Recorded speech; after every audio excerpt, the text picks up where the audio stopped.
Yesu Yesu Yesu Yesu ashimwe. Ni umunezero kuba hano uyu mugoroba. Ni ubwa mbere twinjiye hano, twagiye dushakisha, twabanje guparika hariya kuri iriya building bayita ngo iki, yego nanze kuhavuga kuri mikoro bari guhitaho byumva. Yes, niho twabanje kuko numvaga icyapa narakibonye, numvaga mpazi cyane, niyemeye ukwemera kwanjye rero ndagaragara, ariko narindi kumwe na madamu. Ni umugisha rero kuba turi aha ngaha bwa mbere, ariko si ubwa mbere kubumva, turabazi n'ubwiza bwanyu butugeraho turabwumva. Imana ihabwa icyubahiro ku bwanyu. Ku batanzi nitwa Muyango Jimmy cyangwa James, ndi umushumba w'itorero rya Potter's Hand. Nkaba afite madamu turi kumwe aha ngaha yitwa Sandra Umulisa, tukaba dufitanye abana 4, ariko turacyakomeza, ntimugire impungenge,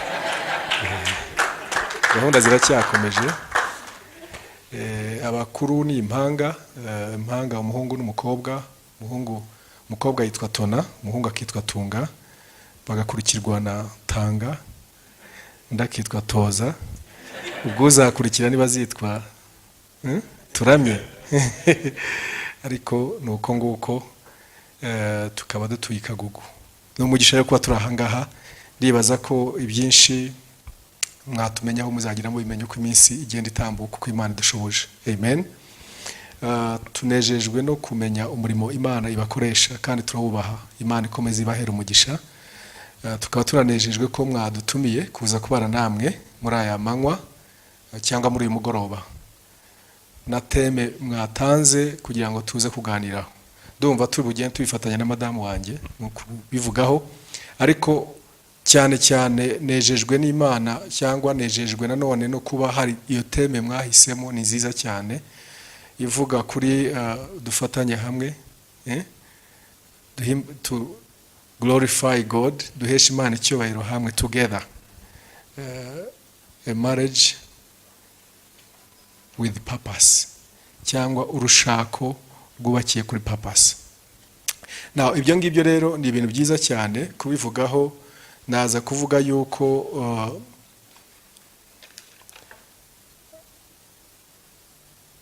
ikintu cyose tugiye kureba muri Bibiliya, iyo bavuze iryo jambo glorify God na purpose, uraza gusanga bifitanye isano. Buri muntu wese wicaye aha ngaha yaremwe n'Imana, kandi baremwe n'Imana barimo hano. Kuko harushaho kuvuga ati ngiye pastor ntago nayibonye iza kundema, nabyo bigasaba ko tubumbura Bibiliya ngo turebe ukuntu yaturemye. Ariko batubwiye neza ko hano ari ahantu ha Bible study, ku buryo buri muntu wese abyumva ibyo ngibyo. Kuri icyo ngicyo kijyanye n'ubushake bw'Imana n'umugambi w'Imana na purpose y'Imana ku buzima bw'umuntu wese, dutangiye dusoma mu Migani 16 umurongo wa 4.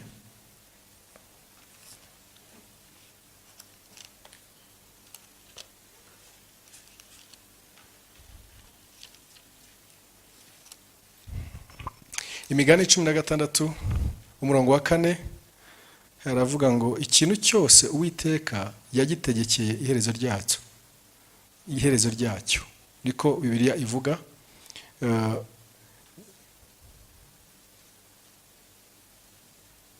Ikintu cyose Uwiteka yagitegekeye iherezo ryacyo, mu Kinyarwanda bakuvuga ngo ndetse umunyabyaha yamutegekeye umunsi w'amakuba. Siko bivuga. Iherezo ry'ikintu cyose gifite destination aho kiba kiganisha. Ndashaka nsomere mu Cyongereza, ufite Icyongereza wumve. Ndashaka mu basangwa ufite Icyongereza afashe, n'ufite Igifaransa twumve kuntu havuga.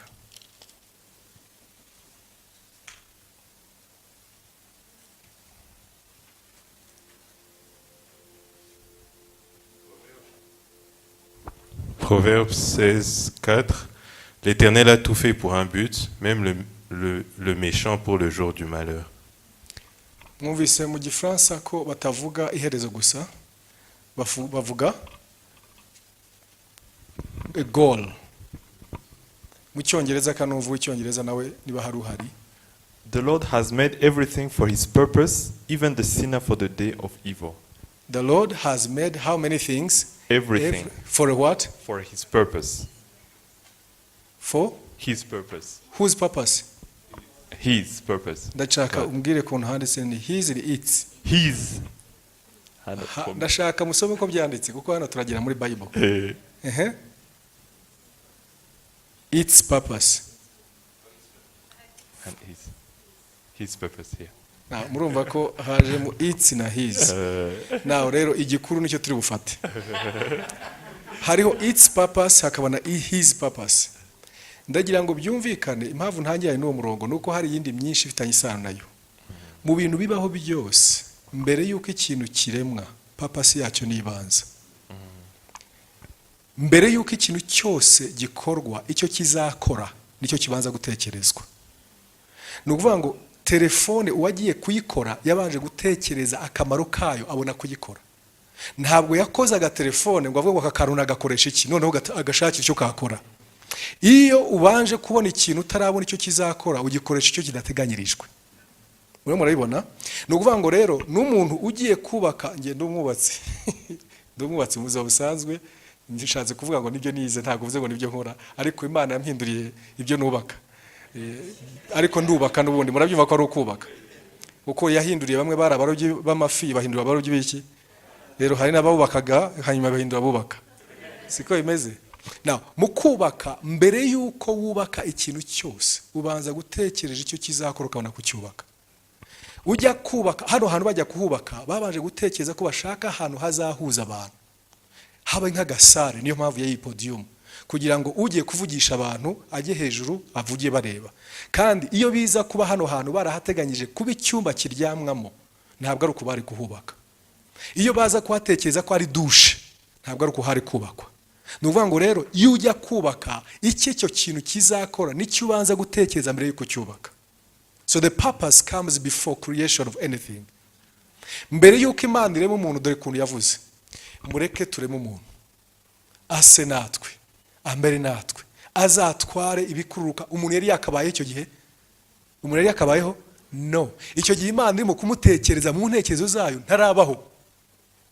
Reka tureme umuntu ase natwe.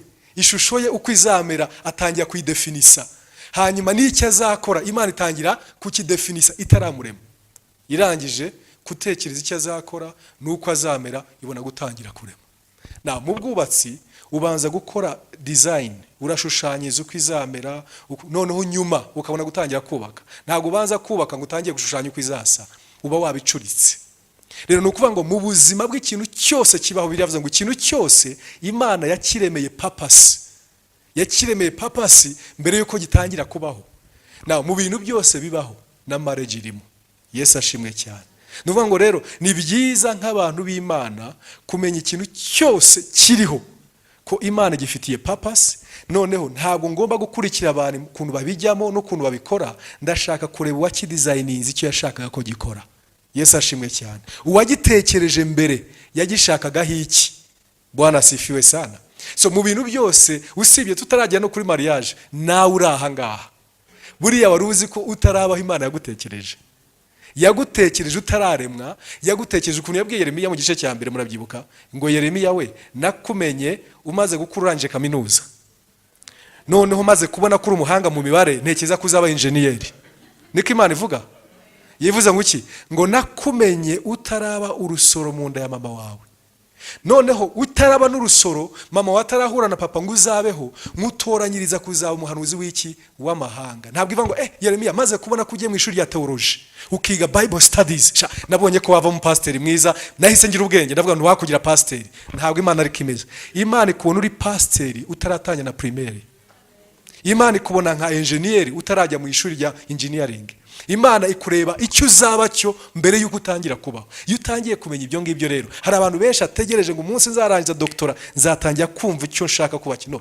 Listen, yabwiye Yeremiya ngo utaraba urusoro utaratanya ngo baba ngewe nagutoranyije kuba umuhanuzi w'amahanga. So did you know we walk purpose Imana dufitiye ihari? Ibyo rero bituma nta muntu wiyumvamo ko akiri muto. Ibyago dufite muri Afrika nuko umuntu ahora ari muto yakurinda bubishinguye. Ahora ari umwana. Ikintu ahora yumva ari umwana. uri umubebeki bamwita ba Kibondo, ba Bitama, ba Rubyogo, hakaba utubyiniro, ukaba uko nguko ukazarinda uba n'umusaza kuko hari abakikuruta bakwita umwana. None ukumva umunsi nzakura nimba umugabo nzakora ibi nibi, ukazabimenya warashaje, kuko Imana ntabwo itegereje kuzabanza kuba married ngo utangiye kugira papasi yawe. Yakumenye utaraba urusoro mu nda ya mama wawe. Icyo iguteganyiza kuzaba cyo iyiteganya kera utaraba kubaho. Ibintu rero ni byiza kumenya ngo ubuzima bwacu it's not just a happening. Ubuzima bwacu bwaratekerejwe neza, bwizweho neza n'Imana yacu yaturemye. Rero buri munsi bituma ushaka kumenya ngo ariko Mana buriya harya ngewe ko ntabwo nzagirwa na mwarimu icyo azangira cyo, ntabwo nzagirwa n'abantu bakomeye icyo bazashaka kumba cyo, ntabwo nzagirwa n'icyo abantu bazahitaho kunyita. Ndashaka kuba icyo Imana yantekerejeho itarabakundema. Ibyo nibyo nshaka kubaho. I mean, it's very amazing kubona umuntu nka Kristo Yesu ku myaka 12 bagenda bakajya muri za fete, bakajya iyo ngiyo bagasirimba, bagakora ibindi. Ntabwo uvuze gusirimba, wenda hariya ntibasirimba, ariko mu bwoko bwabo bwo gusirimba baba muri ibyo ngibyo byose. Yesu agakata akamanuka akagira adresse atindamo. Banyina banase baragira gutya, baragenda barazenguruka, baranje barataha. Bitubwira ngo bagenze urugendo rw'iminsi ngahe 3, bazi ngo umwana aracyari mu gihiriri cy'abandi. The guy was not common. Yumvaga ko hari purpose. Bagarutse bamushakisha nyuma y'indi minsi 3, bamusanze babanza kugenda bamutekerereza kubera ikigero cye cy'imyaka ye, aho batekereza ko ashobora kuba ari. Atungubu buriya ashobora kuba ari kwa tantine runaka, we yagiye gukina agapira ntawe uriyo, kwa tonto runaka wenda yagiye kurya brochette ntawe uriyo. Aho bamutekereza hose ntawe uhari. Ahantu bagiye bwa nyuma batamutekerezaga niho bamusanze. Ngo bagiye mu rusengero ngo basanga yicaranye n'abigisha amategeko, ngo ababaza ibibazo bikomeye. Nyina agezemo aramubwira ati wa mwana uzi urugendo watugendesheje waturuhije. Umva kuntu Yesu yababwiye, ntago mwari muzi ko binkwiriye kuba ndi mu nzu ya data. Afite imyaka ingahe? 12. Rero bishatse kuvuga ngo we yamenye ko hari ibyamuvuzweho n'abahanuzi kuva kera ba Yesaya imyaka 600 mbere y'uko avuka.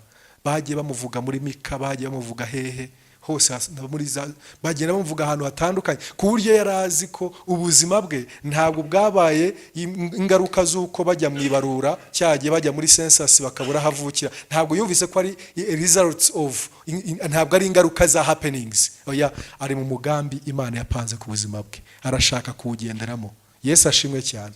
Na rero mu buzima bwacu nagira ngo mbanze babwire ngo impamvu iri jambo ryitwa purpose ari ry'agaciro nuko mu buryo bumwe bwo guhimbaza Imana, guhesha Imana icyubahiro. Let's glorify God. Mu kintu cyitwa guhesha Imana icyubahiro, mwari muzi kimwe mu byo guhesha Imana icyubahiro no gukora icyo Imana yakuremeye. Yohana 17:4. Reka tuhasome mve kuntu havuga.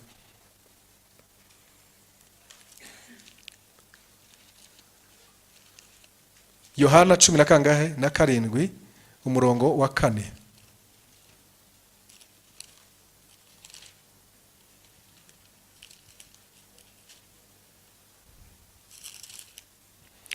Yohana 17:4 umva kuntu havuga. Haravuga ngo nakubahishije mu isi. Uyu ninde uvuga? Ni Yesu. Arabwira nde? Ise wo mu ijuru. Umva kuntu avuga 4. Nakubahishije mu isi kuko narangije umurimo wampaye gukora. Ngo nakubahije hehe? Mu isi. Nakubahije nte? Kuko narangije umurimo wampaye gukora. Ndagira ngo birebe. Ubivuga ninde? Ni Yesu. Afite katedrali y'abantu 1000 bingahe? 10 na bingahe? Katedrali y'abantu 1010 na bingahe? Murabyibuka? Yari afite abantu 12, umwe muri bo yiyahuye. Ubwo yarasigaje bangahe? 11. Kandi dore kuntu yavuze ngo data abo wampaye bose narabarinze usibye umwana w'iki wo kurimbuka. Bangahe? 11. Aravuga ngo narakubahishije mu isi kuko narangije umurimo wampaye gukora. Aho ushobora kwibaza harya umurimo yahaye gukora agaciro kawe karangana iki? Ukoze valuation ku isi yacu abantu 10 na bangahe? 11. Bari 12 n'umwe aragwa ariyahura, hasigara 11. None aravuga ngo narangije akazi wampaye, narakubahishije mu isi kuko abo wampaye narabarinze usibye umwana wo kurimbuka, ngo nabamenyesheje izina ryawe, nabigishije ijambo ryawe, kandi dore bararyitondeye. Niyo magambo yavuze ngo dore bakoze iki, bararyitondeye. Arangije aravuga ati ubwo kubera ko nakoze ibyo washakaga koma, ni ukuvuga ngo abo wampaye bose, niryo jambo avuga, abo wakoze iki, abo wampaye, nakoze umurimo wampaye. Ni ukuvuga ngo inshingano yagombaga gukora nizo yahawe nande, ni Imana. Nazirangiza neza yubahije nde, Imana. So ni ukuvuga ngo mu buzima bwacu rero, iyo menye purpose y'ubuzima bwanjye nkayikora, nubahisha nde, Data hano mu isi. I glorify my God. So ni byiza rero mu buzima bwacu, mu kubaho kwacu twese, ko ikintu duharanira ni iki ngiki, success yacu nta yindi, ni uguhesha Imana icyubahiro, dusohoza icyo yakoze iki, icyo yaturemeye. Now, God will not reward us for our successfulness. He will reward us for our faithfulness. Ntabwo Imana izatugororera kubera kuba ibyamamare ku isi, izatugororera kuba abizerwa ku byo yaduhaye gukora. Now, yavuze ngo abo wampaye ukora 11, ko yavuze ngo ntawuza aho ndi atari ndumuzanye, atari Data umunzaniye. So abo yahawe, he was faithful mu kubigisha, mu gukora ibyamenya ngo burya mu byanzanye, dore ni ibi ngibi. Ni ibi ngibi Imana ashaka ko nkora, kandi narabikoze.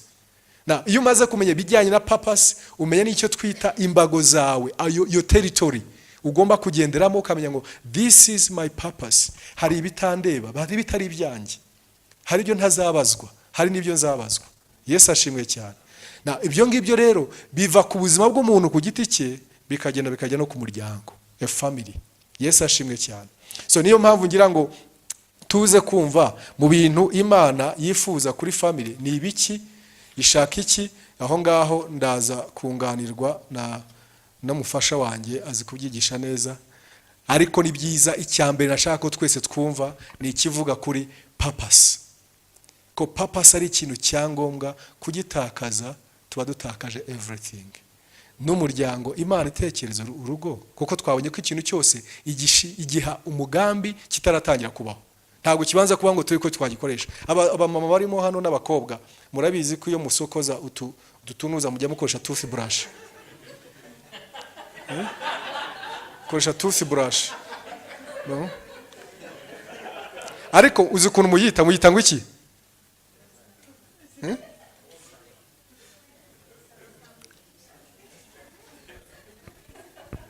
Harabo nabonye nagiye mbora no masaruni bisanga bafite toothbrush, barayisigisha na ntuzi, ugasanga baranayisigisha na kanta, ugasanga baranayisigisha na, ariko izina ryayo yitwa toothbrush.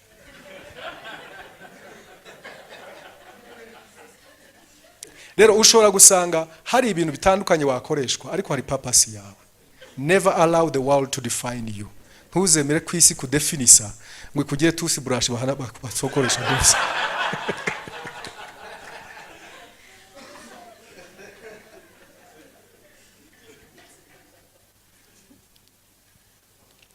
Iyo rero tutasobanutiye ikijyanye na marriage, urushako, ntabwo ari umuhanga wari kuri kaminuza ngo avuge ngo ariko wahimba ikintu cyitwa mariage ko cyaba ari ikintu cyiza.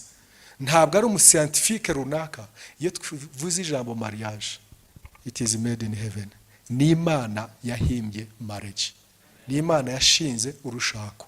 Unfortunately isi irimo irafata toothbrush. Isi yafashe urushako Imana yahimbye, ifite n'iki ruhimbiye, ifite n'iki ishaka ko ari cyo rukora.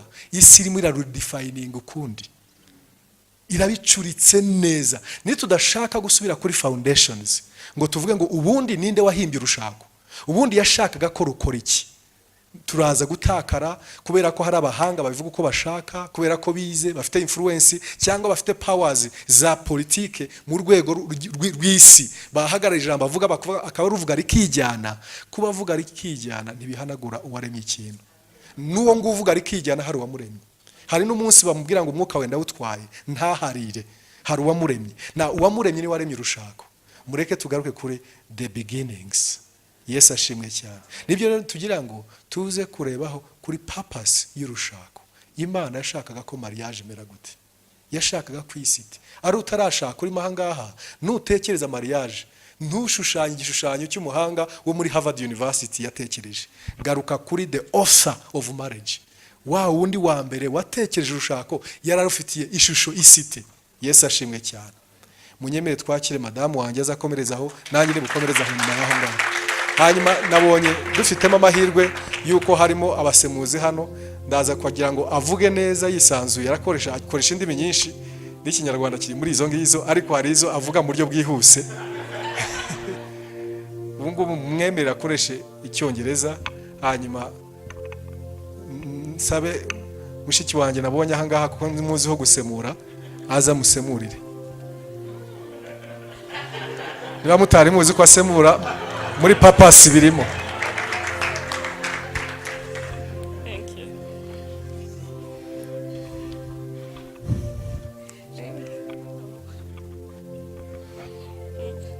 Okay, Yesu ashimwe. Nukuntu nyine pastor yabivuze turishimye cyane. Okay, yes. So I was trying, yeah. Yeah, we're very happy and blessed to be here today. Kuba turi kumwe namwe uyu munsi. And it's a privilege for us to serve. Namahirwe cyane kubasha kuba twakorera Imana, because whenever God calls us to do something, we are very glad and avail ourselves to do that. Kuko buri Imana duhamagariye gukora ikintu turanezerwa cyane kandi tukaboneka kugira ngo tubikore. Amen. Amen. So like you said when we first started, nuko mwabivuze igihe twatangiye, that your theme for today is glorifying God together. Yuko umutwe w'amagambo uyu munsi ni uburyo urugo rwashobora kuba rwaha icyubahiro Imana. A marriage with a purpose. Urugo rufite intego cyangwa se umugambi. And you mentioned about the fact that you wanted to know what was in God's mind when he thought about marriage. Kandi mwavuze yuko mushaka kumenya icyari kiri mu mugambi cyangwa se mu bitekerezo by'Imana igihe yashiragaho urugo. And we're not going to go anywhere else. Natwe ntago turi bujye kure. We will start at the beginning. Turasubira mu itangiriro. Amen. Amen. So we're going to read. Someone can help us read quickly, be it in Kinyarwanda, in English, whatever language you feel comfortable with, but we're going to read in Genesis chapter 1, the very beginning, from verse 26 and 27.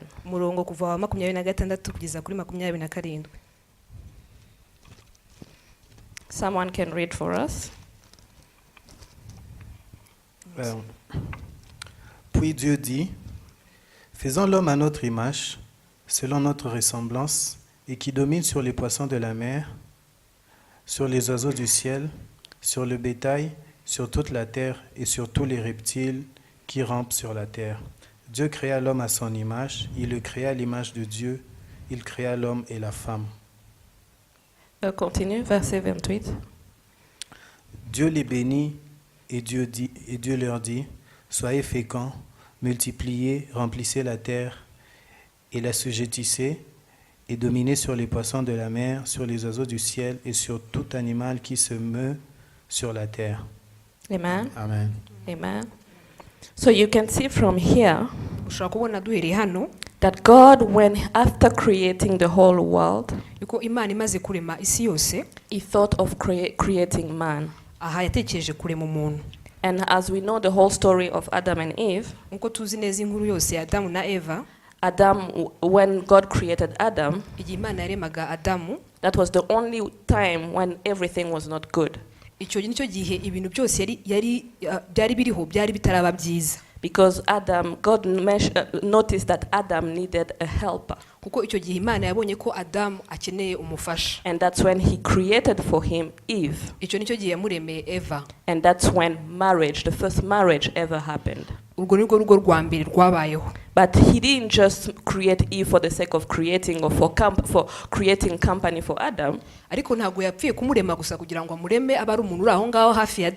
had a very strong purpose from the beginning. And that is what I want us to look at. Amen. So from verse 27 we see that God created man in his own image.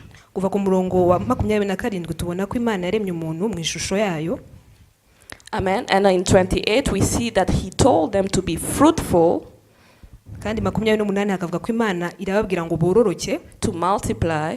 bagwire. And another point here that I want to raise is he called them to subdue the earth. Ikindi shaka gutsindagiraho nuko Imana yabahamagaye kugira ngo batware isi. So I want to bring your attention to 3 points here Ndifuza ko tutinda kuri ibintu bitatu that show us the main purpose or the main mandate of marriage that God wanted from the beginning. yerekana intego se cyangwa ibintu bitatu urugo rugendereye. One, we were created to reflect God's image. Icyambere nuko twaremwe kugira ngo tubashe kurabagirana twerekana ishusho y'Imana. First individually, Bwa mbere uretse ku giti cyiwe, but even in our own marriages. ariko tukanabikora tubigaragaza mu rushako. Amen? Amen. Because God is in us. Kuko Imana ituye iri muri twebwe. He created us in his image. Yaturemye mu ishusho yayo, And the only thing that he wants us to glorify him. kandi ikintu kimwe yifuza yuko tuhihesha icyubahiro. And we glorify him by being, like Pastor said, by being who he created us to be. Kandi tukayihesha icyubahiro nk'uko pastor yabivuze, tuba abo yifuzaga ko tubabo. Amen? Once we fulfill the purpose for which we were created, we are glorifying him. Iyo tubashije gusohora umugambi w'icyo twaremewe, icyo gihe tubasha kuba dukoreye ubushake bw'Imana. In the same way, when our marriages fulfill the purpose for which God created that specific marriage, that marriage glorifies God. N'igihe urugo rushoboye kuba rwakora icyo Imana yaruremeye gukora, icyo gihe ruba rusohoye umugambi w'Imana kuri urwo rugo. Amen? But we can't glorify God in our marriage or have a marriage that reflects God. Ariko ntago dushobora kugeraho duhesha Imana icyubahiro cyangwa se tukaba dufite urugo rwerekana icyubahiro cy'Imana, When first of all we have God out of it. igihe cyose Imana itarimo hagati muri iryo shusho. Amen? We always have to remember that the priority or the first thing to do Tugomba guhora twibuka yuko icyangombwa se cyangwa se ikintu kibanze cyo gukora cyo guheraho, it's to recognize our need for God in our own lives. nuko tubanza tukamenya neza ko dukeneye Imana mu buzima bwacu bwite. That's why we need salvation in our lives. Aho niho tunaba tunakeneye gukizwa, dukeneye agakiza. That's why even in marriage, God calls us to not search or to not join together with someone who is not of the same faith with you. Ni nayo mpamvu mu rushako Imana itubuza yuko twajyana n'undi muntu tuhuje kwizera undi utizera nkatwe. Because his desire from the beginning is to be in the center of your joining. Kuko icyo Imana yifuza nuko ibamo hagati mu rugo, muri uko guhura kw'abo bantu babiri. Because when God is in the center, Kuko iyo Imana irimo hagati, that's how he's going to also help you reflect his image to other people. nibwo inabashoboza kuba mwabasha kwerekana ubwiza bwayo cyangwa se ishusho yayo muyerekana abandi. Amen. Because the glory of God shines so strong Kuko ubwiza bw'Imana burarabagirana cyane, that if it's on you, kuko iyo bukugezeho you will shine also to others nawe ubwawe ushobora kuba wamurikira and be an abandi, exemplary marriage to others, mukaba urugo cyangwa urushako rw'intangarugero mwerekera abandi, and a marriage that glorifies God. urugo ruhesha Imana icyubahiro. Amen. Amen. So the second point here, so the first one was to reflect God's image, Ubwo ingingo ya mbere ni kugira ngo babashe kuba bakwerekana ubwiza bw'Imana, and the second point here, which is what is mentioned here, to subdue the earth. icya kabiri rero ni ukugira ngo batware isi. Because God, knowing that he has put man and woman in the world, Kuko Imana yari izi neza yuko yashize umugabo n'umugore mu isi, amen, he has given us dominion to rule. yabahaye ubutware bwo kubasha kuba batwara, And because we have that power, kuko bafite rero ubwo bubasha, but most of people are not aware of it, ariko abenshi ikibabaje nuko usanga baba batabizi, because the devil is very much present as well. kuko na Satani abahari, Amen. And we need to be aware of that. kandi dukeneye ibyo kubimenya. And you can see what is going on in different marriages in the world today. Kandi ibyo mwabireba mu birimo biraba hanze aha mu ngo zitandukanye, Yeah, even in Christian marriages. yewe no mu ngo z'abakijijwe, abashakanye bakijijwe. Yes. Yes. So they experience divorce, usanga harimo gutandukana, which is one thing that God hates. kandi icyo ni kimwe mu bintu Imana yanga. Amen. Amen. They experience all kinds of conflicts, Usanga harimo ibibazo by'ubwoko bwose, misunderstandings, kutumvikana, that just cause division among them. ibyo bigatuma abantu batumvikana hakabamo ibice hagati y'abashakanye Because we do what, we forget our own identity. kuko tuba twibagiwe abo turi bo We forget that God has actually given us dominion, tukibagirwa yuko mu by'ukuri Imana iba yaduhaye ubwo and we butware are supposed to have power and dominion over all these different spiritual attacks that come towards our own marriages. kandi mu by'ukuri tuba tugomba kugira ubutware tukabasha gutegeka ibyo byose Satani abaduteje. And as a husband and a wife, Rero nk'umugabo n'umugore you cannot overcome a battle ntabwo mushobora kunesha intambara when you're already divided between the two of namwe you. ubwanyu muri mu bice bibiri. So you need to be united Mukeneye kwanza kubanza kumvikana mukaba umwe and stand together mugahagarara hamwe and fight whatever attack that is coming hanyuma against your marriage, mukarwanya ibyo bitero byose biza bibagana and use the power that God has given you mugakoresha imbaraga cyangwa ubutware Imana in yabahaye order to bring unity and peace and love to remain in your marriage. kugira ngo muzane ubumwe amahoro n'urukundo mu rushako rwanyu. Amen. Amen. So we ought to subdue the earth Rero turahamagarirwa cyangwa se dutegerekwa kuba tutwara isi and use the authority that God has given us. tugakoresha ubwo bubasha Imana yaduhaye. Amen. Amen. So the third point Icya gatatu is to reproduce children, to multiply. ni ukugira ngo bororoke bagwire. God, when He created man, Igihe Imana yaremaga umuntu He wanted people who could worship Him back. yifuzaga abantu bashobora kuba bayiramya. He didn't just want decoration in the earth, Ntabwo yaremye isi cyangwa akarema abantu kugira ngo yuzuze imitako of put man there as toys that can be played around. ishiraho abantu babe bari aho ngaho bameze nk'ibikinisho bishobora kuba biri aho gusa byo There was a gutaka. reason why God put man on the earth, Hari impamvu Imana yaremye umuntu ikamushyira ku isi because He wanted man to worship Him. kuko yifuzaga yuko uwo muntu aramya Imana yiramya. And in order for man to continue worshiping God, Kugira ngo rero uwo muntu ashobore kuba yakomeza kuramya Imana, God has put in place reproduction, Imana yashyizeho uwo mugambi cyangwa se ubwo buryo bwo kororoka so that the human race can continue reproducing itself, kugira ngo inyoko muntu ikomeze igwire bororoka babyara abandi, but not just to fill the earth, atari gusa kugira ngo bagwire babe benshi mu isi, but to continue worshiping Him. ahubwo kugira ngo banakomeze baramya Imana, So generations after generations can continue to worship God. kugira ngo na nyuma abazagenda bakomoka kuri abo ibinyejana bikurikiraho bose bakomeze baramya Imana. But why again, like back to the first point, we have to reflect God's image in our marriages? N'ubundi dusubije kuri ya ngingo ya mbere kugira ngo nanone tumurike tugaragaze iyo shusho y'Imana mu rushako rwacu. Because before we become examples to others, Kuko mbere yuko duhinduka abantu batanga urugero ku bandi, we are first role models to our own children. natwe ubwacu nk'abashakanye babiri bagomba kubanza kubera icyitegererezo abana babo. Amen? And to be a role model is not by the amount of words you will speak to your children. Kandi kuba icyitegererezo ntago bijyanye n'umubare w'amagambo menshi umuntu abwira abana, Because most of the time we speak, ko akenshi dukunda kuvuga but we do differently. turavuga ariko twakora tugakora ibihabanye n'ibyo twavuze. And children learn from what you do.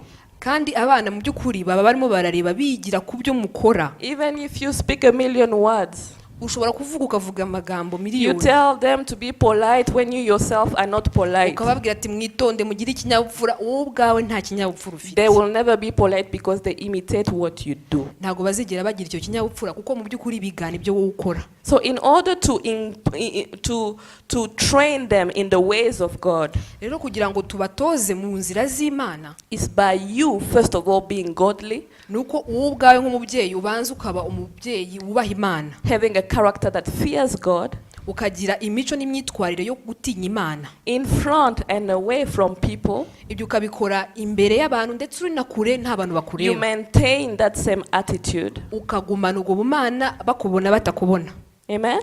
You do things that you know are still right in front of God, Ugakomeza ukora ibyo bintu wowe ubwawe uzi ko ibyo ari byo bishimisha Imana. because subconsciously your children are also looking. Kuko abo bana baba bareba nabo bitegeza ibyo uri gukora. And if they see godly attitude from you, baramutse rero babonye ubwo bumana mu buzima bwawe they will imitate that, bazigana ibyo ngibyo and you will have planted a godly seed in them, kandi ubwo uzaba ubibye imbuto y'ubumana mu buzima which bwawe shall grow. iyo mbuto ikazabasha kuba And when they will yakura grow, they will have that desire also to seek God, to continue to be like you. nabo munsi bazakura bazagira iyo nyota n'inzara yo gushaka Imana kugira ngo bamere nkawe. And that you will be a success because those children will continue to do what? To worship God. Ibyo rero bizaba byiza kuko abo bana bazakomeza kuramya Imana. Amen. So we are called to be godly. Turahamagarirwa rero kuba abantu bafite ubumana bubaha Imana. We are called to have God in the midst of our marriages. Turahamagarirwa kugira Imana ikaba hagati mu rushako rwacu. Because we are not able to do it on our own. Kuko ntidushobora kuba twabyikorera twe ku giti cyacu. But with God, everything is possible. Ariko hamwe n'Imana byose birashoboka. With God, He gives us the ability to do it. Kumwe n'Imana duhabwa ubushobozi cyangwa ububasha bwo kubishobora. Amen. So from there, from those three pillars, once you have established those three pillars, Dushingiye rero twubakiye kuri izo nkingi eshatu nk'uko yazivuze. amen. Amen. There are mostly common teachings that they like to teach on marriage. Hari inyigisho nyinshi zitandukanye zikunda kwigishwa ku bijyanye n'urushako akenshi. In order for you to learn how to manage your to manage your marriage. Inyigisho zibwira umuntu ni gute ushobora kwitwara neza ukabasha kuba wakwitwara neza mbese ukitwara neza mu rugo rwawe. And I know most of you know about them. Kandi abizi neza yuko mwese muzizi izo nyigisho. We have teachings on communication. Twigishwa uburyo abantu bashobora kuganira hagati yabo. To teach you how to communicate between a husband and a wife. Bagakwigisha uburyo umugabo n'umugore bashobora kuganira hagati yabo. We have teachings on sexual intimacy. Uburyo abantu bashobora kubana kwa bashakanye. We have teachings on family and friends, how to manage family and friends. Bakatwigisha uburyo umuntu ashobora kwitwara, uburyo ashobora gukomeza kugumana inshuti yari afite, uburyo yakwitwara ku muryango aho ashatse. Because when you get married, you come with your friends and family. Kuko uyu umuntu ashatse uzuzanye inshuti zawe, uzanye n'umuryango wawe nyuma yawe. And sometimes those are some causes of conflicts. Kandi uko ujubazanya kenshi usanga nabo ari bimwe mu bintu bitera ibibazo. We talk about conflict resolution. Tukunda kuganira uburyo umuntu yakemura impaka.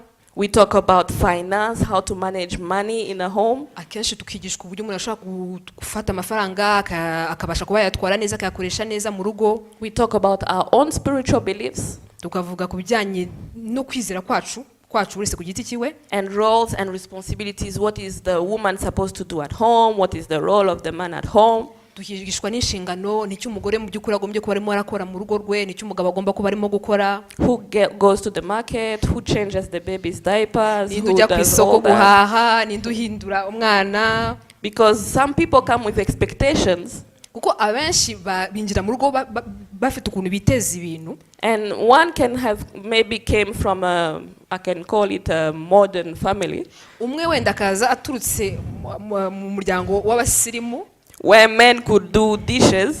Aho usanga abagabo bashobora no kuba bakoza ibyombo. And they can change the baby's diapers. Bagahindura umwana. And then you get married to someone who maybe came straight from the village. Hanyuma ukaza ugashakana n'umugabo cyangwa umuntu uturutse ahantu mu cyaro. The way even that goes to the kitchen, he doesn't know. We kuri we n'inzira yerekeza mu gikoni nta niyazi. And then you start, katangira kurakara, because how come you don't even come to help me in the kitchen? You leave me with all the work doing with the baby. How come? Umuntu agatangira akitotomba ati bigenda gute kuki utaza ngo umfashe uransiga njyenyine mu gikoni abana ibintu byose ndabikora njyenyine wowe uri hehe. So conflict happens. Ugasanga amakimbirane aravutse. So all those are areas that the devil the devil find ways to come and bring disunity between a husband and a wife. Izo ni inzira zitandukanye umwanzi akoresha kugira ngo azinyuremo atere amakimbirane no kutumvikana hagati y'abashakanye. But as a husband and a wife, like I told you from the beginning, you have to be unified. Ariko nkuko nababwiye nk'umugabo n'umugore bagomba kuba ari abantu bunze ubumwe bahagararanye hamwe. Agree to learn. Mukemeranwa kwiga. And agree to stand together. Mukanemeranwa guhora muhagaze muri kumwe. And fight whatever the devil is trying to come and destroy. Hanyuma mukarwanya satani ibyo agerageza kuza kugira ngo asenye muri mwebwe. All those teachings are in order to help you to bring oneness in your marriage. Izo nyigisho zose uko nazivuze zitandukanye zose icyo zigendeye kugira ngo zifashe abantu kugira ubumwe mu rugo. But then again, there's one problem also we face, especially these days. Ariko hari n'ikindi kibazo kimwe abantu bakunda guhura nacyo cyane cyane muri iyi minsi. Especially for the married who are already married now. Cyane cyane abo bamaze kurwubaka. And those who are yet to be married, maybe you're also facing the same challenge. Who are not yet married, you're facing the same challenge. N'abandi batarubaka ariko bazubaka wenda nabo bazahura n'icyo kibazo. Maybe I will ask those who are here who are already married. Ngiye gusaba rero wenda abari aha ngaha bamaze kurwubaka bashakanye. What was your purpose when you got married? Ese ni iyihe ntego mwari mufite igihe mwashakanaga? Was it age? Age? Uvaga utangiye gusaza and then you're worried and hey, the first who comes I'm saying yes and I'm gone. Ubwo umuntu imyaka ari kubanye myinshi uvuga uti uri buze wa mbere ndasimbukira uwo nguwo. Was it pressure of your friends? Ese ni kumwe igitutu cy'inshuti? Because peer pressure also is a very strong thing. Kuko abantu bashobotsa abandi igitugu koko abantu bikarangira. You see all your friends are getting married one by one. Ukabona inshuti zawe zose zishaka umwe ku wundi. And you're still there. Ukaba ukiri aho. And you're looking around. Ugahindukira ukareba. What's wrong with me? Ni ikihe kibazo mfite mu by'ukuri? So the first one who will come, you will rush away so that you also join the group. Bityo rero upfuye kuba yazaho gatoya ukabura simbutse ukamucakira kugira ngo usanga abandi. So what was your purpose when you got married? Ese niye gahunda cyangwa niye nego umuntu yari afite igihe yashakaga? People also get married for money. Hari abantu bashaka kubera amafaranga. Amen. They look at their own salary. Hari umuntu wireba akareba umushahara we. They see like, this cannot help maintain myself. Let me look for someone who's, a lady who's professional, who has a good job, who has good money. So we join together. And maybe, our lives will be better and then we can buy a car.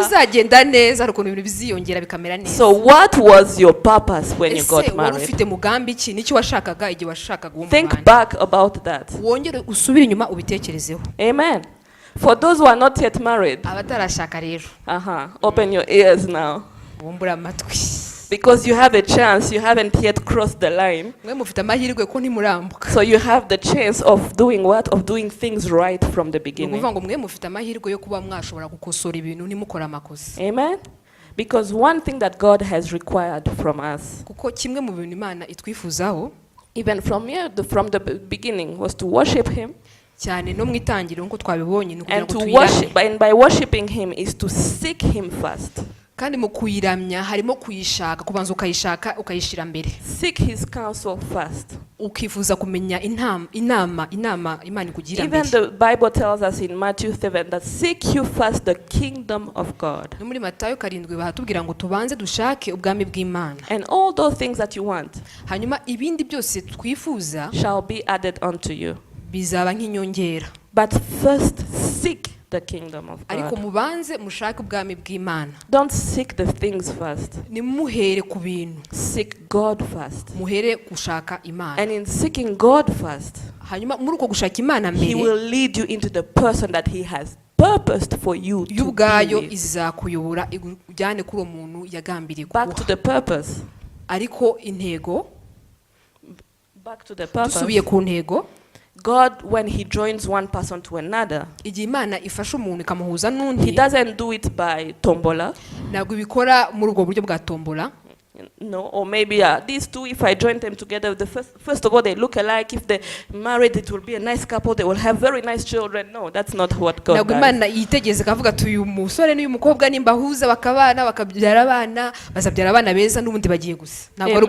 Amen. When God joins a husband and a wife, He has a purpose for those two people. First individually. And He knows that once He joins those two, their life's purpose will grow. uwo mugambi bafiteho uzabasha kuba wakura, and they will be able to even do greater for the expansion of God's noneho kingdom. bombi bafatanye kuba bakora byinshi kubw'umugambi w'Imana. So it's not by chance that you should get married. Rero ntabwo ari kubw'amahirwe umuntu yakagombye kuba ashaka. We need to pray and seek God. Umuntu akeneye gusenga agashaka Imana. And God will reveal to you who it is that He had planned from the beginning. Hanyuma muri uko gusenga no gushaka Imana, Imana ubwayo izaguhishura ikwereke Who uwo yari should be gufitiye. your partner, and then you walk together and glorify God. Igakwereka ugomba kuba ari umufasha wawe cyangwa umugenzi wawe, hanyuma mukagendana kugira ngo muheshe Imana icyubahiro. Because like Pastor started saying, like when we fulfill God's purpose, Nkuko pastor yabivuze ngo iyo tubashije kuba twasohoza umugambi w'Imana, it's when we glorify God. aho niho tubasha guhesha Imana icyubahiro. Amen. Amen. So there is a thing that actually Pastor likes to talk about, Hari ikintu pastor akunda kuvuga cyane, that I can say, so the 3 M's. akunda kuvuga ma mu Kinyarwanda, ma Yes. eshatu. Yeah. The first one is master. Master cyangwa umwami, master ubwo ni umwami, umutware. Yes. The second one is mission. Iyo ma ya kabiri ni nk'umugambi cyangwa intego cyangwa gahunda, ibintu nk'ibyo. And the third one is mate. Ya gatatu mate, ni umufasha n'umugenzi wawe.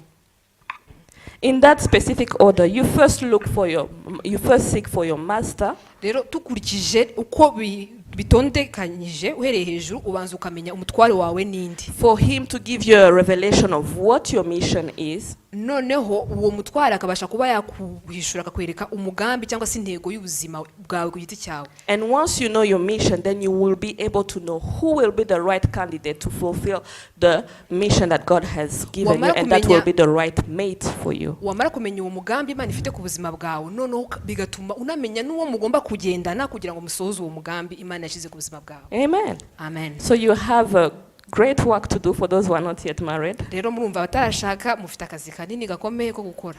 Go seek your master.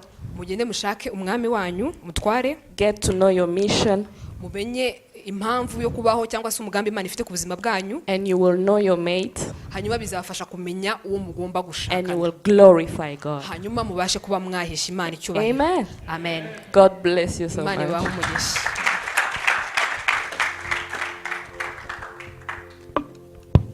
tumushimire cyane rwose, amanuka buhoro buhoro. N'umusemuzi warakoze cyane. Mwari muzi ko hari umusemuzi?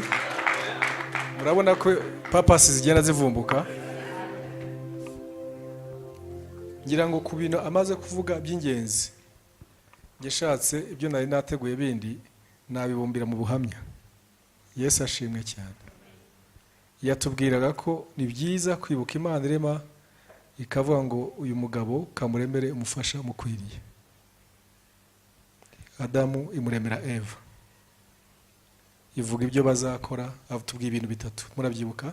Buriya nabyumvaga, ubu nanjye mubize ndimo. Yavuze ko ikintu cya mbere ni iki harya? Yaturemeye kureflectinga, kugira ishusho y'Imana. Ubona urugo rwawe akarubonamo Imana, ubona uko ubanye n'umugore wawe akabonamo ubumana, tukareflectinga Imana. Ibyo Yesu yavuze ngo nimukundana, isi izamenya ko muri iki muri abigishwa banjye, izababonamo ishusho yanjye. Amen. Ikintu cya kabiri yatubwiye besides kwerekana ishusho y'Imana ni iki? Avuze gutwara, kugira dominion, kusubduing. Icya gatatu yatubwiye mu bintu bitatu yavuze ni iki? Multiply and be fruitful, kugira ngo n'abadukomokaho bagendere mu kubaha no guhesha Imana icyubahiro.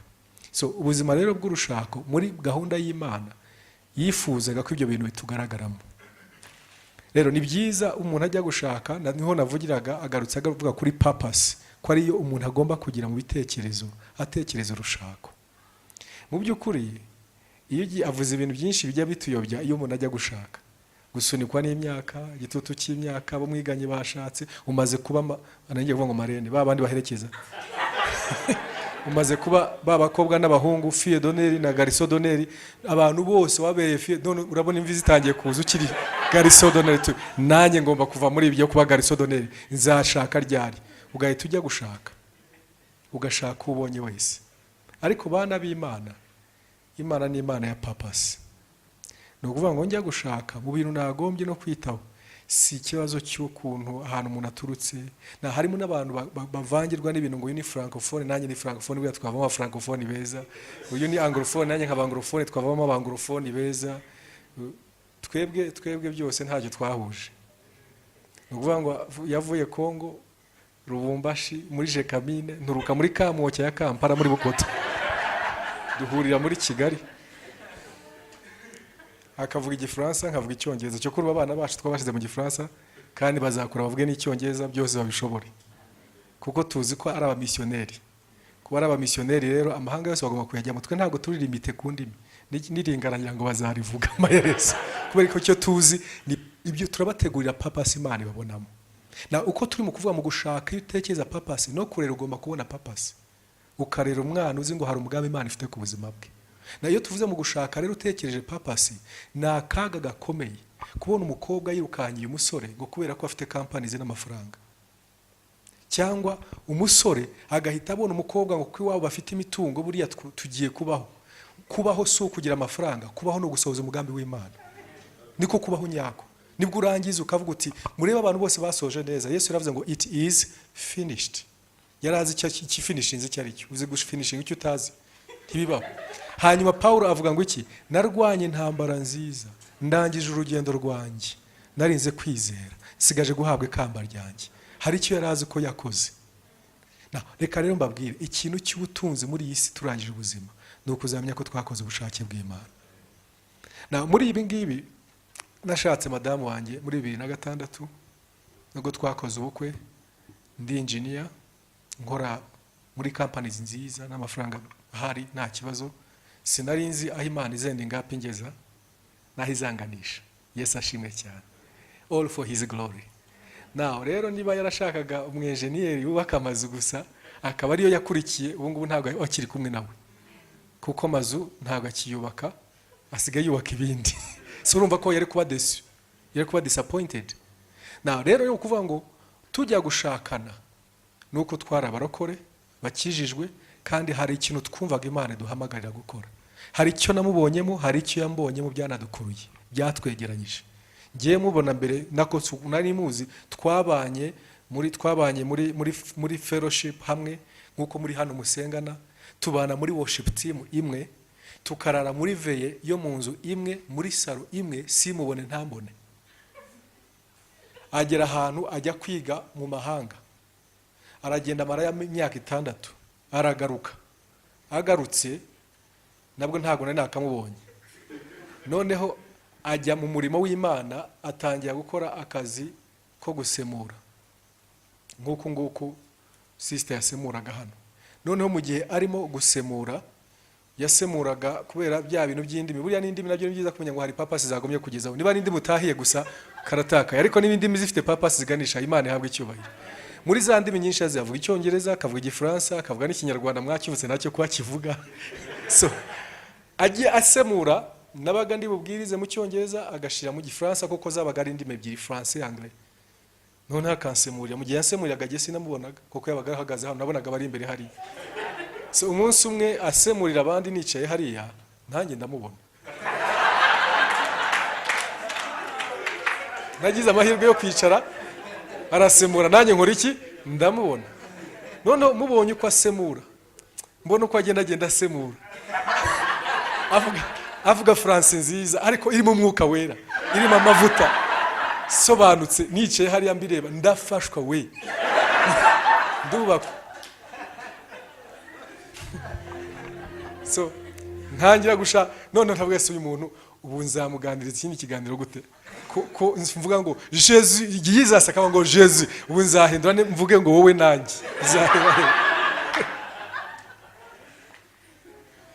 So Imana iza kuduha amahirwe, dutangira gushakisha uburyo ntangira kumubaza ibibazo, kumenya amakuru ye, turaganira. Iyo ni story to be continued some other day, ariko ni nziza cyane.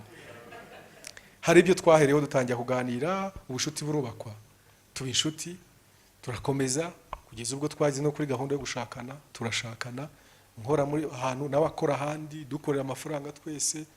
Hanyuma ndagira ngo nkubwire impamvu papasi ari y'agaciro, bari bajya kubaka marriage on purpose, with a purpose. Igihe cyarageze ajya biba ngombwa yuko njya kujya mu murimo w'Imana.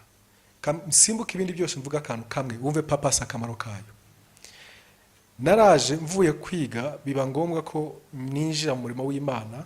Nari ndangije masters muri construction management. Pana construction of churches ni buildings.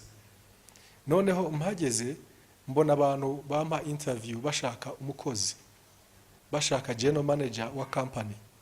Ndagenda njya gukora interview. Ngezeyo bari abantu ni company ntari babwira izina irakomeye, irashikamye, cash zirahari, influence irahari, byose birahari. So kuko nari nzi ko byose bihari, nanjye nari hanukiriye. Bambaza bati urashaka guhembwa ngahe? Mbabwira ibifaranga amadolari. Nanjye vuga amadolari. Barambwira se nturi umunyarwanda? Ndabwira ndi umunyarwanda. None se kukivuga amadolari ni ukureba kuri to ukwihagaze tugahindura tukayishira amanyarwanda. Batse none kuki wagombye kuvuga amadolari? Ndabwira ngiye nize project management, nshobora kuyikora Kuwait, nkayikora Iran, nkayikora South Africa, Brazil, ngomba kuvuga igiciro nzi ko bampamagara hose nagikorera. Bati none se urumva uje kumara iki hano ari agashya kahe uzaza muri company? Ndabwira genda umukristo.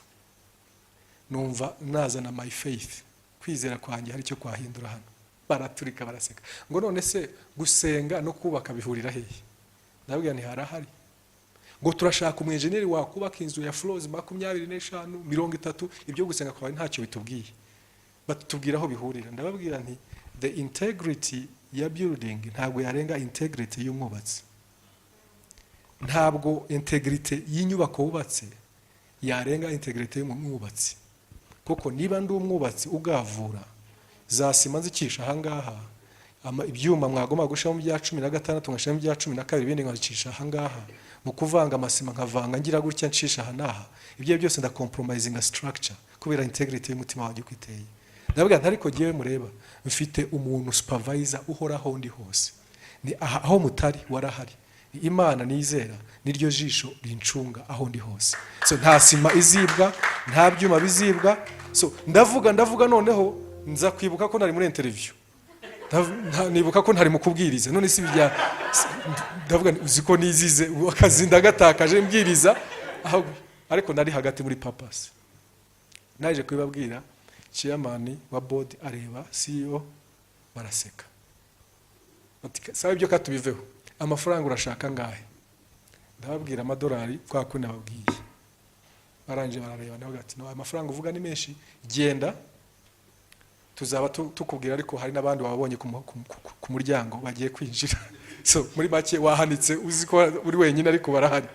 Ndanje ndasohoka. Ngiye wari ku muryango araza barakomeza barinjira, nanjye ndagenda numva nabihebye byarangiye buriya byapfuye.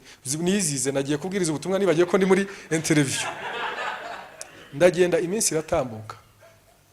Iminsi itambutse haza situation ituma ngomba kwinjira muri w'Imana. Abantu b'abakozi b'Imana ku rwego rw'igihugu twicaranye baraganira baravuga ati rero situation y'umurimo urimo ugomba gutaking up the work. Are you willing, uriteguye kuba wareka ibintu ugakora umurimo w'Imana? Numva ntago mbizi. Murumva handi cyo nashaka kubabwira muri bucyumvira hano. Nibaza ndabigenza gute ibingibi? Barambwira bati rero ntago twakwemera ko uvuga yes kire kuganira na madamu wawe. Madamu wawe nawumva ko abyemera. Turamibyemera ko ugiye gukora umurimo w'Imana, natwe turagushigikira kuwukora. Ndabwira madamu wanjye yari yagiye muri ngira ngo muri Korea, ndabwira azaza ejo tuzabiganiraho turebe. Araza rero ndamubwira ni rero ibintu birakomeye. Se nibiki? Nibya bintu by'umurimo w'Imana noneho birasaba ko umuntu abyinjiramo. Ubunumzi numvaga byose nabigira gutya. Na umurimo w'Imana wari muri situation iri very fragile. Mbi cyane, irimo gushwanyuka, irimo gukomereka n'ibindi byose. Ku buryo abantu batelefonaga bawuvamo bagenda, umwe akaguhamagara yageze iri yarakuriye worship, undi yarakuriye youth, undi yarakuriye he bagutelefona gusa batanahaje ati nge nagiye. So ibyo byasabaga ko haba umuntu uhari uhicaye wongera kubaka abantu ukabafasha ukabwiriza ugatera inkunga. Birasaba rero pastor kuhaba. Ba pastor bakukoze Imana bambwira ati are you willing? Yeza navuga ariko nta kibazo nabijyamo mbijyamo. Hari kuwa gatanu iyo nama iba isaba ko ninjira mu murimo w'Imana. guess what happened on Monday? Kuwa mbere ba bantu barampamagara ya company naho nakoze interview, barampamagara bambwira ngo uri hehe, ngwino unyure kuri office, hari message yawe hari. Ndagenda nyura kuri office, nahasanze iki, hari contract. CEO arambwira ngo board yose yicaye iravuga ngo uriya mugabo ibyo yasabye byose mu bimwemerere, mu bimuhe abari buba general manager w'iyi company. Sanga contract iraho, CEO wa group arambwira ati sinya contract, board irayitegereje, kandi ni ngiye wabashiraho condition, ni ngiye wabashiraho amafaranga ashaka, imodoka ubwoko bagiye kuduha, iki byose, mortgage y'inzu bagiye kuduha, ibintu byose za allowances n'ibiki byose, benefits zose ni ngiyewe washizeho conditions, none zose bakoze iki, bazemeye, sinya contract. Kandi kuwa gatanu nemeye ko ngiye gukora umurimo w'Imana. So byose mbikore se. Now iyi company ni nini cyane, irasaba full time presence. Iyi church iri fragile cyane, ikeneye full time presence. Ese najya full time presence hombi, numva birangoye. But barimo ngira ngo sinya contract, dore ngiye ahangaha nicaye imbere yayo, nkajya ndunguruka ya mazero yose nkayabona ko nkabona ya mazero yose ariho. Mbega mazero mana nyagize yagire gute. Noneho mbura uko mbigenza, ndababwira siona wanyihanganiye iyi contract nkayigenda nkabitekerezaho ngo ni wowe washizeho conditions, board yabyemeje, none irayitegereje. Nabwo rero nshakisha impamvu yose nabaha ituma njyana iyi contract kujya, kuko nabibazaga nivuga ngo oya ndabyishe, nimbisinya ngo yego ndihambiri, byose ntabwo nzi uko ngiye kubigenza. Nabwo rero kambibutse, I am a married man, mfite madamu, munyemere ngende nyimwereke hanyuma dusinye.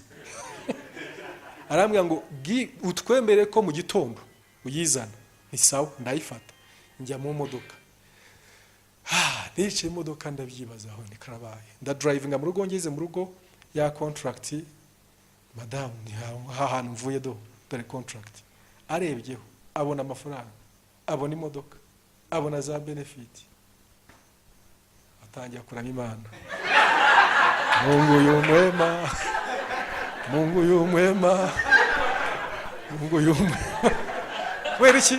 Kubera ko icyo gihe twari dufite akamodoka ka Marino. Murabuzi bwa Marino kameze nka sport car. Umumotari yaraje aturuka inyuma, ari umupolisi, arakurira amena ikirahure cy'inyuma. Akimenye ntiyari afite assurance, ukuboko kwari gucitse. Tubona ko nitujya kudekarara baramufunga, umupolisi watwaye moto utagira assurance. Na agire kuba amugaye, agire no gufungwa. Turavuga ntabwo tugiye kumufungisha, katubireka Imana izadufasha tuyikoresha. Ariko nitwayabona ayo mafaranga, inyuma tuhashira igishashe. So cyagendaga umuyaga ugikubita ngo paka paka paka paka paka kiri inyuma hari. Ariko muri Imana yaturindiye, abana bari bicayemo, ikirahure kirashwanyuka, abana ntacyo babaye. Dufite Marino iriho igishashe, aho uca hose ngo nguri yaragiye, kubera iki paka paka paka paka arahanyuze. Rero kugira ngo ubone iriya contract ikwereka ikijipe abana banyu bagiye guhita bakwirwamo nta gishashe cya paka paka, si ibisubizo, ibisubizo. So uwo mwanya madamu rero ngiyeyo ntabwo avuga ngo Mungu yumwema, yari yaze Imana ikiye kutuvana muri kiriya gishashe tujya muri iriya jipe, kurebamo amafaranga ya buri kwezi, ukarebamo biriya byose. Uwo mwanya nanjye naje byanshanze, none madamu ndabona bibonyemo ibisubizo, ubuse ndamubwirana ndihangana, ndavuga ndeka tubanze twese dufatanye guhimbaza Imana. Turahimbaza, dukomeza gutyo. Turangije nimugoroba, ariko nkashakisha uburyo ndi bwintroducinge mu bino bibintu. Bigeze ku mugoroba, umwanya wacu wo gusenga tuganira, ndavuga ni rero ubu hari ikintu cyanshanze pe, muri uku kuramya no guhimbaza Imana kose hari ibyanyobeye. Ndeba ministry turimo gukora uko imeze, urebe na offre ije uko imeze, byose birasaba umwanya, ubwenge, imbaraga, everything. Na hariya naho harasaba everything. So tureke iki, dufata iki. Icyo mbona cyo ntitwabifata byombi, tugomba guhitamo kimwe. Duhitemo kuba CEO wa company iduha amafaranga meza cyane, cyangwa duhitemo to do the work of God. Ariko ntago twabikora byombi. What should we do? Murimo kumva icyo mvuga, kumenya purpose. Niba cyabahuje mwarashakaga kuzubaka bya etage gusa no kuzajya imodoka, hari aho mugira mukaruzinga touch. bimubwira sinamuhasi icyo tugomba gukora, ndamureka nawe arasenga. Arangije ni waje arambwira turabizi ati hari ikintu numvise mutima, ise niki iki cyanditswe babwiraga ngo seek first. Hari igihe abantu bavuga amagambo ariko atari bwo buzima bwabo. Ibyo bintu avuga warabizi niko bimeze, kuko yaraje arambwira ati uzi ikintu twakora, reka seeking first ubwami bw'Imana, ibyacu Imana izabyitaho, Imana ibyacu izabyitaho. Ambwiye iryo jambo narabohotse, ndanezerwa, nibagirwa ya mazeru yose ndayibagirwa, numva umunezero mwinshi kuko tubihuje, ko yemera ko twahara offre nziza, twahara amafaranga meza, twahara ibyo byose kugira ngo duhuze gufatanya guhimbaza Imana. Ndababwira ukuri, noneho abyemeye turanezerwa, dushima Imana. Ndeba ya contract nyibwira bye bye kuko ntago nzayisinya, n'ubu n'uyu nguyu iracyabitse, narayibitse njyagiraho nkayirebaho. So mfata ya contract, none siga afite ikibazo. Ubu bari abantu ndababwira ngo iki ko kimbujije akazi ari iki. So impamvu nzanye numvise umwuka wera ambwira ngo mubasharinge, kubera ko it as small as it is, bikwereka urugendo abantu bagendana iyo bafite papasi imwe. Kuko aho hantu hari hashoboye kuba hadusenyera, aho hantu hashobora kuba hatuyobya hakatujyana mu bintu kubera ko ngende kuri pressure gusa z'ubuzima, ariko atari kubera ko ariko Imana yabishakaga. Ndagira ngo mbabwire ngo we have learned the journey, twize urugendo rwo kwizera Imana mu kuyikorera.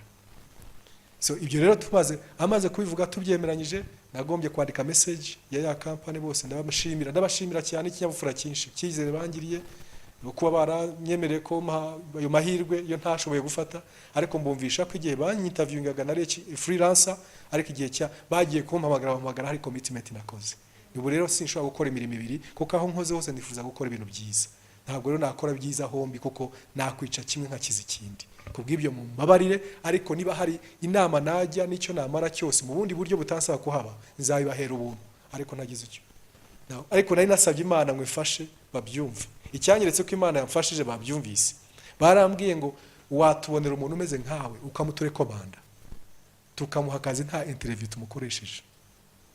Ibyo byagaragaye ko batamfashe nk'igipinga, nk'umuntu wabagize kuba baragaragaje ko bakinyizera. Nshimira Imana ko ariko byagenze neza. So I left that. Kuvura aho hantu we kept now, dusubira muri marino yacu yigishashi, kandi twaretse iki Egypt. Muri baza ko ari iki twashakishaga, gukora ubushake bw'Imana, kubaho ubuzima bwa papasi. Bishatse kuvuga ngo muri we harimo imbuto ya papasi y'Imana, muri jye irimo. Iyo ngiyo ituma hari ibintu twaheba. Uyu munsi igisenya ingo nyinshi, icyambere ni ukutabaza kumenya ngo hari icyo Imana yaturemeye kirenze gukorera amafaranga. Ahubwo ayo mafaranga dukorera Imana irashaka ngo tuyakorere for some purpose iri haya. So icyo kintu rero iyo kidahari, muzarebe iyo papasi itakaye, abantu bigira ibyigenge, ubuzima burashwanyuka. Even a marriage needs to be there on purpose. Iyo rero ari papasi yabahuje mwese, papasi yanyu ari kuzahesha Imana icyubahiro mu buzima bwanyu, muzasazana neza. Ntago muzahuza muri board umunsi ku wundi murashaka kunezeza Imana, murashaka gukora ubushake bw'Imana. Yesu ashimwe cyane. So twavuye muri ibyo ngibyo, we live now, icyo tubaye turashaka gukora ubushake bw'Imana. So ariko icyo nabizeza cyo, Imana yacu ni inyizerwa, irizerwa kuko ntago turi mu ishashi, ntago tugendera mu ishashi. Icyo nshatse kubabwira, ntabwo Imana ari kuyihambaho ngo iza kwice nabi ngo upfe nabi. Bibiliya tubwira ngo niba ababyeyi bo ku isi abana babo babasaba ifi ntibabaha inzoka, babasaba umugati ntibabaha ibuye, babasaba iki, ngo ni gute isi wo mu ijuru azarushaho kubaha ibyiza niba ababyeyi bo ku isi babikora. Honestly, iyo twihebeye Imana cyangwa to consecrate ubuzima bwacu gusoza purpose y'Imana, you will never regret in life. Ntabwo uzigera regretting. Abari aha batuzi barabizi, imodoka dutwara, afite imodoka, mfite imodoka, nta nimwe muri yo twafashe amafaranga ngo tugure. Iya mbere natunze, abantu barazanye urufunguzo from, baragenda barayitumiza, baranayizana, barayideduana, bahinduza carte jaune, baza baduha urufunguzo. Yindi ayibonye kubera ku kazi kabo, promotion y'akazi, guhesha imodoka. Nta hantu twaye ngo tugiye gushaka ngo amafaranga. Ntabwo bivuze ngo ntabwo tugomba gukora ngo dushaka amafaranga tugire, but I want to show you mu gihe hahandi hadu promisingaga ibintu byashobora gutuma tureka purpose y'Imana, Imana yahisemo kuzaduha ibindi kandi icyo gihe ntabwo twabonaga ko bizaza.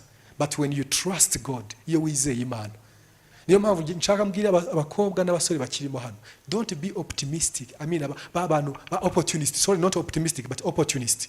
Umuntu ureba umusore ukamukarikira kuko asigaye ajya Dubai buri azamurira surprise y'akamodoka kuri anniversaire yanjye, ukaba ari aho urebera. Ibyo rero reka nkubwire, if that is the case, urwo rushaka uzubaka, it is on a wrong foundation. Foundation iri fake. So niba ari umusore areba umukobwa akavuga ati famiye y'iwabo kuva kwa sogokuru iwabo bari abanyenganda, ubu ngubu tugiye kwinjira muri heritage nyayo. No way. Reka muhuzwe n'iki? With us together we want to serve God's purpose. Turashaka kuzafatanya hamwe tuzabe umuryango ureflecting Imana. Abana bacu tubatoze inzira z'Imana. Ubuzima bwacu bugaragaze Imana. Ubuzima bwacu uko tubayeho bigaragaza Imana. Uko tubaye mu baturanyi nahe tube reflection y'Imana. Niyo mpamvu gusabana kwacu n'Imana icyo dushaka bireba ngo bamurebyeho bavirwa n'umucyo, ngo mu maso habo ntihongera kugira ipfunwe ukundi. Iyo ari ibyo ngibyo, musore urimo ahangaha, do you want a very wonderful marriage? Shaka Imana kugira ngo Imana iguhishurire umugambi wayo ku buzima bwawe, none izaguhuze n'undi muhuje umugambi. Kuko uzagira ahantu mugomba kwinjira ahantu ntabwo muzi ibyo gahunda y'Imana bafitiye hariya, uko mugenda muyiganaho hamwe mwembi, you support each other. Niyo mpamvu Imana yavuze ngo iyo Adamu reka muremere umufasha umukwiriye. Ni umufasha means what? You have the same purpose. Ntabwo ari buri muntu wese kugira ngo agire projet. Ni umufasha, nuvuga ngo murafatanyije. You are serving together. Niyo mwagira functions zitandukanye ariko zisoza the same purpose, with the purpose imwe. So marriage if the purpose ni marriage isoza ubushake bw'Imana. So impamvu nari mfite byinshi byo kwigisha ariko kuko nahisemo kuvuga ubuhamya bwatwaye ibindi, ubwo hasigaye Imana niduha ubundi buntu tuzakomeza tuganire. Ariko ahangaha Imana duhe ubuntu uyu mugoroba, buri muntu kumva ngo ese ko ndi mu rushako harya icyampuje n'uyu nguyu ni iki? Nuko twese twize engineering turabubatse cyangwa hari umugambi w'Imana dushaka gusohoza? Na mu mugambi w'Imana hari umugambi w'Imana w'uburyo bubiri.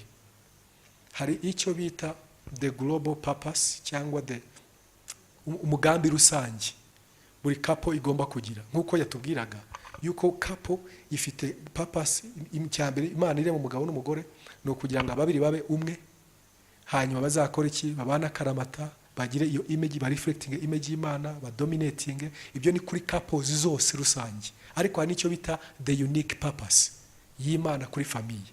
Buri famille, ubu nka famille yacu, ubundi mu kuvuga ndavuga ibya ministry, ariko harimo abantu baba bafite purpose Imana ishaka bazaba entrepreneur for his kingdom, bakaba entrepreneur, bo bagakora za business, bifaranga bikaba byinshi, bakemploying abantu benshi, bakabatoza ubumana mu kazi kabo. Ushaka kureba company reflecting ubumana kayibonera aho ngaho.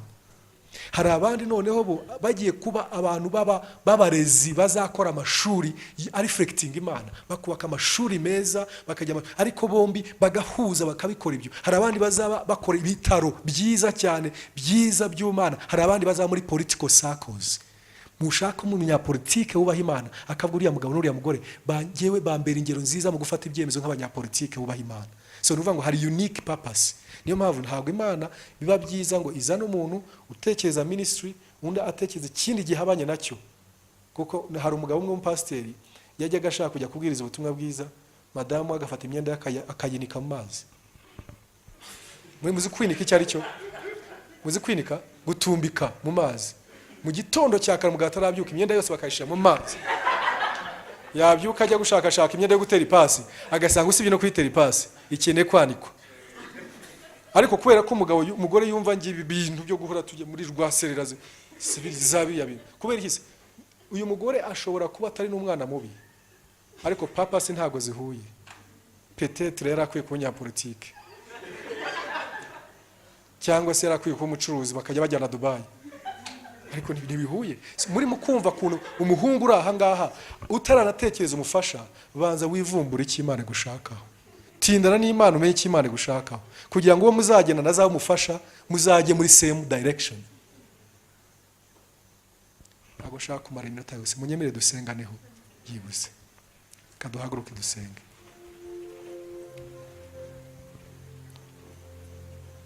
So wowe ku giti cyawe iyo umaze kugenda uvumbura purpose y'Imana ku buzima bwawe, na mugenzi wawe akavumbura purpose y'Imana ku buzima bwe, mugasanga Imana ibajyana muri direction imwe, mbega byiza, ababiri bazaba umwe, ababiri bazaba umwe, murashigikirana, murafashanya. Niyo haje challenges, urumva nk'ubwo ntago twazagira mu gihe dufite amafaranga make ngo atangira mpinduke, ngo ariko wowe se wanze imirimo myiza, kuko twabyanze hamwe. Imana yaramuganirije nanjye iranganiriza. Ni byiza ibyo bintu, commonness. Ijambo yavuze oneness of purpose, biri buryo butatu. The oneness is not sameness. Oneness is not sameness. Ngo twese twembi turi inzobe, wa mugani twavamo twana twiza. It's not sameness. Oneness ni uguhura mu bintu bitatu. Icyambere, physically, kumva ko mwegeranye. Cya kabiri, mental emotional no mu bitekerezo, guhuza ibitekerezo. Iyo muganira, ibiganiro byanyu bigahura, mukahuza urugwiro. Mu biganiro, mu bitekerezo, mu migambi, mu nzozi, muganira muri plans, mentally mugahuza. Ariko icya gatatu, spiritually, kugira oneness mu mwuka, kumva mushobora gusenga mugahuza mu mwuka, mugira spiritual beliefs zimwe, guhuza mu byo mwemera, aho niho oneness iba yuzuye. Unfortunately isi yo ikururwa n'umubiri, apfa kumva umubiri we warabaye attracted ku wundi, bagiye atabanje kureba muri emotion, ataratekereza na spirituality. Ntazi niba umwe ari umubuda undi ari intuza, ntabyo bazi. Pfa kuba avuga ati ngiye kariya kendi yakambaye karankurura tu, yakuruwe na kenda, akururwa na figa imeze nk'ivubi. Tigiye mu nda hameze nk'ivubi, kandi nasabye Imana umuntu ufite mu nda nk'ahivubi. Ariko iyo amaze kubyara impanga kabiri, ntago mu nda hakomeza kuba ivubi. None se ubwo biracika? Ariko akamubwira hari kidahinduka, purpose ntabwo ihinduka. Ibindi birahinduka, ariko purpose ntabwo ihinduka. Murumva impamvu ukwiye kwinjira mu burokore, mu Mana, mu ijambo ry'Imana, ukumva ushaka kumenya the purpose God has for you. Kaduhumiriza dusenga. Curanga. Ndashaka kuwo wifuza mwami, shimisha umutima wawe wera, zamuye ubugingo bwanjye bwose, bwakire wumvirize ukore, mbwire nde wundi utagira umugayo, bwiza buzira inenge mukunzi wanje, uhora wuzuye ubuntu gira neza, tega ibiganza ngo upfumbatishe amashimwe, gira icyo ushaka mwami, uri imbaraga nyinshi, nesha ibigerageza, ndakwifuza mu bihe nk'ibi mwami.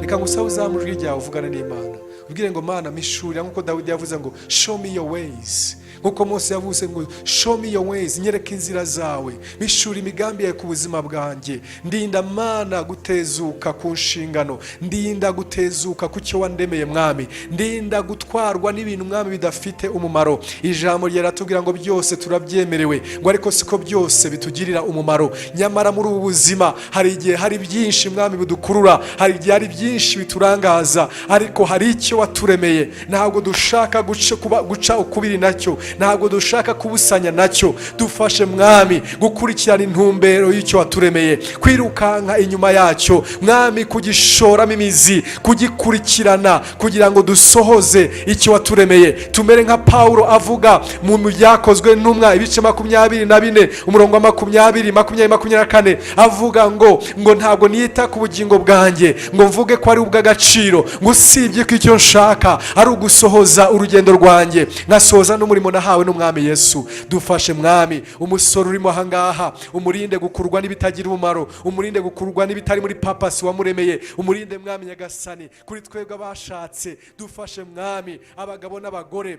dushigikirane mu kumenya ko hari icyo waturemeye nk'urugo rwacu, tukamenya ngo hari unique purpose waremeye urugo rwacu, impamvu waduhuje, impamvu waduhaye ibyo waduhaye, impamvu waduhaye impano zo waduhaye, hari icyo washaka ko tuzasohoza. Turinde mwami nyagasani kurangazwa n'ibituzengurutse, turinde mwami nyagasani guhuzwa n'ibyatuzenguruka. Hanyuma data uduhe gutumbira ibyo duhamagarirwa gukora. Tukirimo dusenga, ndagira ngo urebe umukobwa urimo hano ufite umusore bariretinga. Ku cyumweru umubwira ibyo kujya gusenga, akavuga ngo tujye kureba filime. Asigaye aguca intege yakwereka ko ibyo urimo byose bitagezweho. Hari icyo bikubwira. Ntucukubire na papa Simana yakuremeye.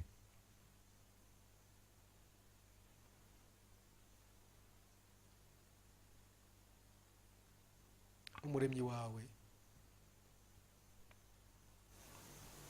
agukunda cyane kurusha abandi bagukunda. Tumbira ibyo aguhamagarira gukora, nabo muzajyana bazaza bakunda ibyo yakubwiye gukora. Kuko nimurangiza muri ubu buzima, niduhagarara imbere y'umwami, azatubaza itarantu yaduhaye, azatubaza uko twayikoresheje. Imana iduhe gushigikirana mu gukuza itarantu Imana yaduhaye. Kubashatse barimo hano, utarashaka Imana igufashe, ntuzatezuke.